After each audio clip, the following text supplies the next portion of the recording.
അപ്പോൾ ഗൈസ് നമ്മളൊരു green rice ഉണ്ടാക്കാൻ പോകുന്നത് കേട്ടോ. അതിന് വേണ്ടി നമ്മൾ കുറച്ച് ബിരിയാണീൻ്റെ അരിയാണ് എടുത്തിരിക്കുന്നത്. നന്നായി വേവിച്ചിട്ട് വെച്ചിട്ടുണ്ട് കേട്ടോ. എന്ന് നമുക്ക് ഉണ്ടാക്കി വെക്കാലോ. ഒരു അരപ്പുണ്ടാക്കാൻ പോവാ കേട്ടോ. അതിന് വേണ്ടി നമ്മൾ ഇഞ്ചിയും വെളുത്തുള്ളിയും ചെറിയുള്ളി എടുത്തിട്ടുണ്ടേ. അതിലേക്ക് കുറച്ച് മല്ലിച്ചപ്പും പുതിനയും കറിവേപ്പില ഇട്ടിട്ടുണ്ട് കേട്ടോ. കുറച്ച് കൂടുതലാണ് ഇട്ടിരിക്കുന്നത്, നല്ല പച്ച കളറാവാൻ വേണ്ടിയിട്ടാട്ടോ. ഇനി ഇതെല്ലാം കൂടി നിറച്ചെടുത്താലോ.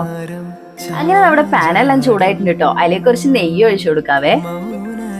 ഇനി നമ്മൾ സവാളേന്റെ പകുതി എടുത്തിട്ടുള്ളൂ കേട്ടോ, ചെറുതായിട്ട് അരിഞ്ഞതാണ്. ഇത് നന്നായിട്ട് വഴറ്റിയെടുക്കാം കേട്ടോ. ഇതിലേക്ക് കുറച്ച് ബിരിയാണി മസാലേന്റെ പൊടിയാണ് ഇട്ട് കൊടുക്കുന്നത്. നേരത്തെ അരച്ചില്ലായിരുന്നോ, ആ അരപ്പാണ് ഒഴിച്ചു കൊടുക്കുന്നത്. ഞാൻ പറയാൻ മറന്നു കേട്ടോ, ഞാൻ അതിന്റെ കൂടെ ചെറിയൊരു കഷ്ണം പച്ചമുളക് ഇട്ടായിരുന്നു കേട്ടോ. ഇനി നമ്മുടെ മസാലത്തെ വെള്ളമൊക്കെ അത്യാവശ്യം വറ്റി വന്നിട്ടുണ്ട് കേട്ടോ. ഇനി കുറച്ച് ഉപ്പിട്ട് കൊടുക്കാവേ. ഇതിലേക്ക് ഒരു കോഴിമുട്ടയും കൂടി ഒഴിച്ചു കൊടുക്കുന്നുണ്ട് കേട്ടോ. ആവശ്യമുള്ളവർക്ക് ഒഴിച്ചു കൊടുത്താൽ മതി. കോഴിമുട്ട ഇഷ്ടമുള്ള ഇല്ലാത്തവർക്ക് ഇത് ഒഴിവാക്കാം കേട്ടോ. അങ്ങനെ കോഴിമുട്ട എല്ലാം സെറ്റ് ആയിട്ടുണ്ട് കേട്ടോ. അതിന് നമ്മുടെ ബിരിയാണി റൈസ് നമുക്ക് ഇട്ട് കൊടുക്കാവേ.